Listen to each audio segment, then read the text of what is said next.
U.S. President Donald Trump has arrived back at the White House and posed on the balcony of the presidential residence after 72 hours in the hospital being treated for coronavirus. Mr. Trump did not answer questions from reporters as he strode without aid from the hospital to his vehicle outside Walter Reed National Military Medical Center in a suburb of Washington, D.C. Once back at the White House, he took off the mask he had been wearing on his face and posed for photographs on the balcony.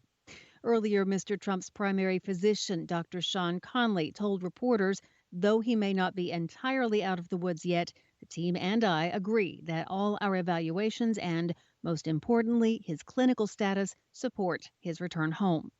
The White House has medical facilities and practitioners to monitor the president around the clock. Conley said there was nothing being done at Walter Reed that could not be done at the White House instead. The coronavirus has killed 210,000 people in the United States and infected more than 7.4 million across the country. That's according to Johns Hopkins University data. The World Health Organization says roughly 1 in 10 people around the world may have been infected with the coronavirus. The head of the Health Emergencies Program at the World Health Organization, Michael Ryan, said Monday that the agency's estimates indicate 10% of the world's population, or some 760 million people, could have contracted the virus. That estimate is more than 20 times the number of confirmed cases in the world. It would still leave more than 90% of the population susceptible to the virus. The number of confirmed worldwide cases tallied by Johns Hopkins surpassed 35 million on Monday, just a week after surpassing 1 million coronavirus deaths.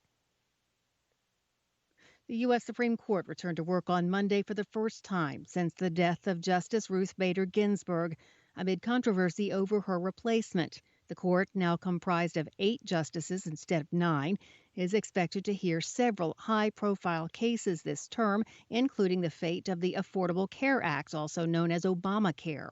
The Supreme Court will hear cases via teleconference to protect against the spread of COVID-19. Chief Justice John Roberts paid tribute to Ginsburg, who died September 18th. Before hearing opening arguments on Monday, he called Ginsburg a dear friend and a treasured colleague. The Supreme Court has opened its new term with a jolt from 2 conservative justices on the question of same-sex marriage. Justice Clarence Thomas suggested in a statement that the court needs to revisit the issue after having affirmed in 2015 that gays and lesbians have the right to marry. Justice Samuel Alito joined him in the statement.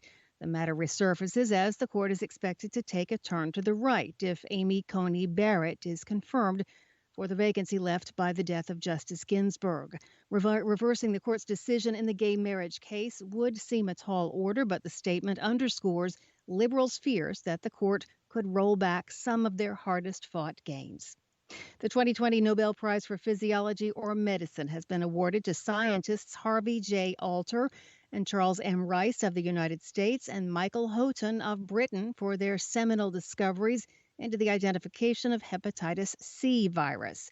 The 3 scientists, in the words of the Nobel Committee, have made a decisive contribution to the fight against blood-borne hepatitis, a major global health problem that causes cirrhosis and liver cancer in people around the world. Again, that's a statement by the Nobel Committee. The advances have helped lead to new ways to treat and cure hepatitis C. This year's Nobel Prize in Medicine is the 111th prize in the category.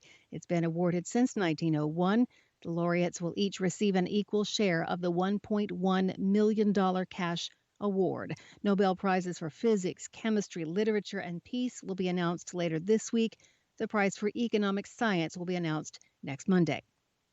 Rwanda's prosecution says it intends to hold a joint trial of Paul Rusesabagina, whose story inspired the 2004 film Hotel Rwanda, together with 16 prisoners alleged to be rebel fighters.